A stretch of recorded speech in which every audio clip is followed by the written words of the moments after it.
Hello, my brothers and sisters in Christ. This is Sharon returning with you on how I study and understand my Bible. You know my routine. I'm alone in my room.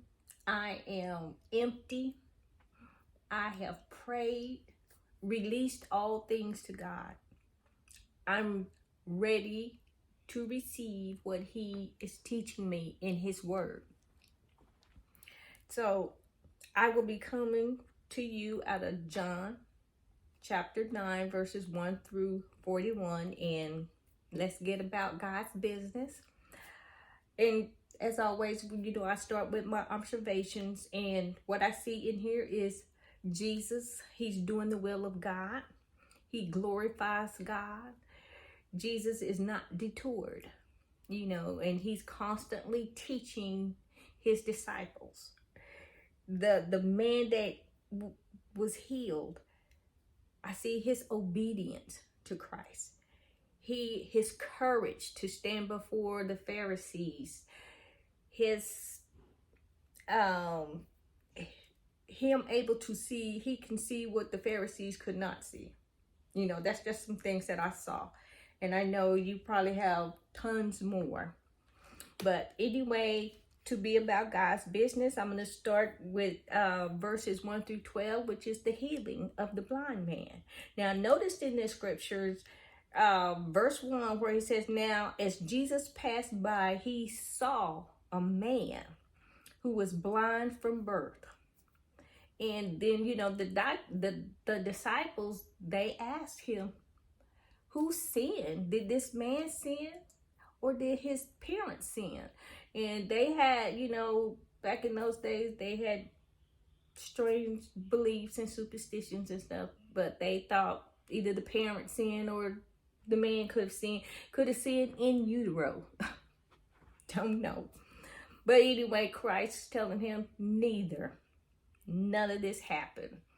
And so this just goes to show that things can happen in utero when one of the parents is sinning, which we know drug use, alcohol use, diseases and stuff can be transferred in utero. Not saying that the fetus sin, but it is that of the parent. But anyway, Christ was saying neither one of these happened. This is here. He was born to that I may come and glorify God. And that he was just saying in verse 4, where I must work the works of him who sent me while it is still day. And that was kind of confusing, why still day? We thinking why daylight out. He said day, which referring to himself as the light of the world, because he was only going to be here for a short time, and he knew that. So he refers to himself as the light, and the light is day. And it's, after he leaves, the darkness will come. But anyway, he went on to say, Jesus went to heal the man. The man did not ask to be healed. He couldn't see, he could hear, but he could not see what was going on. But Jesus went and he spat and made some clay and put it on the man's eyes and told him to go down there to the Shalom Springs and rinse them out. The man obeyed. Number one, he obeyed. He didn't ask, what are you doing? He didn't ask, why are you doing it? He didn't, want to sign off on anything. He just obeyed. And that's what we need to learn how to do. Just obey. Period. But he did that and was able to see. Then the people that knew him was like, oh, in fact, that beggar, he was blind, born blind, and he can see now. He can see. And of course, the word got around. And they was asking him, who healed you? How is it that you're able to see? And all he could tell them was a man named Jesus. A man named Jesus. And word gets back to the Pharisee. And of course, the Pharisees, gonna find something wrong with it. Number one is the Sabbath. And the Pharisees is all about keeping the Sabbath. They want to enforce the Levitical laws. You know, they the law keepers of the world. And as long as it was beneficial to them, they was keeping keeping the law. Anybody else strayed from it, they were going to be persecuted. And that's what they were looking for to do in Jesus, was to persecute him. And so it wasn't, they totally overlooked that, hey, he healed this man blind born. They overlooked that. All they could see was it was the Sabbath day, and he healed this man. Of course, you know, Jesus later on in the Bible here, Jesus will address that issue with them. But anyway, they the Pharisees get this man and they interrogate him, wanting to know who healed you, you know, why were you healed, how were you healed. And the guy, he explained to him, he told them, you know, what it was. Then they go get his parents and they interrogate them. Now the parents, you know, they just regular people, commoners, just, you know, probably scared to death that the Pharisees sent for them. And because Pharisees did not associate with regular people, commoners, farmers, tax collectors, you know, they was beneath them. You know, you had to be people, had money, you paid your tithes, and you gave your offerings and stuff.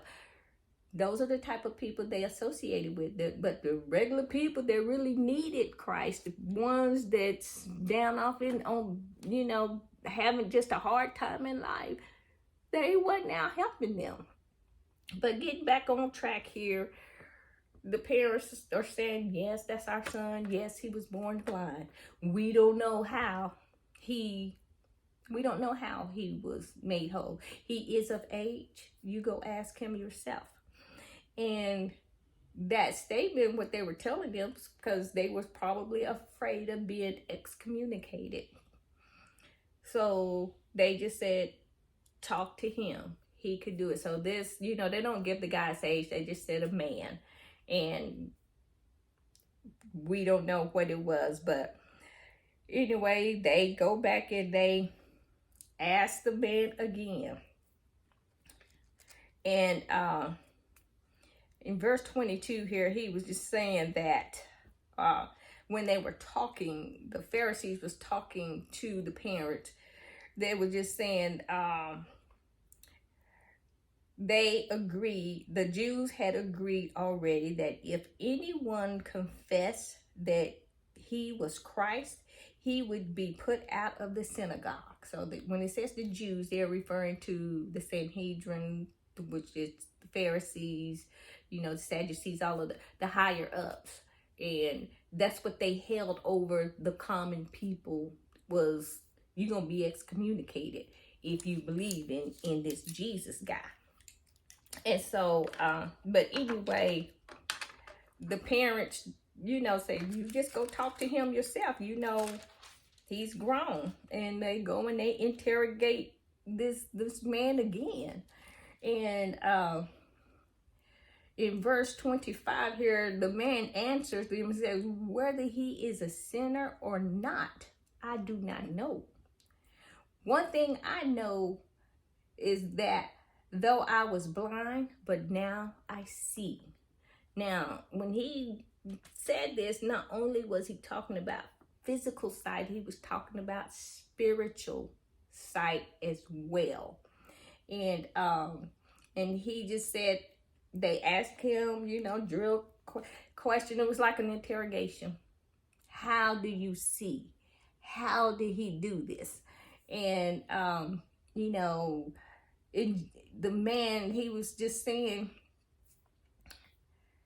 he asked them, he said, do you want to become one of his disciples? Which was an insult to them. You know, they was just like, no, you know, we are disciples of Moses, meaning they studied the Torah, the law. They knew the law and they kept the law. And he said, well, this man has done a marvelous thing here. And how is, he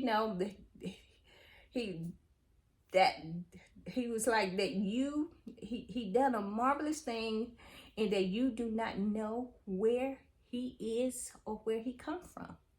So that was surprising to him, because they have the law in the scriptures there, but they didn't know anything about Jesus.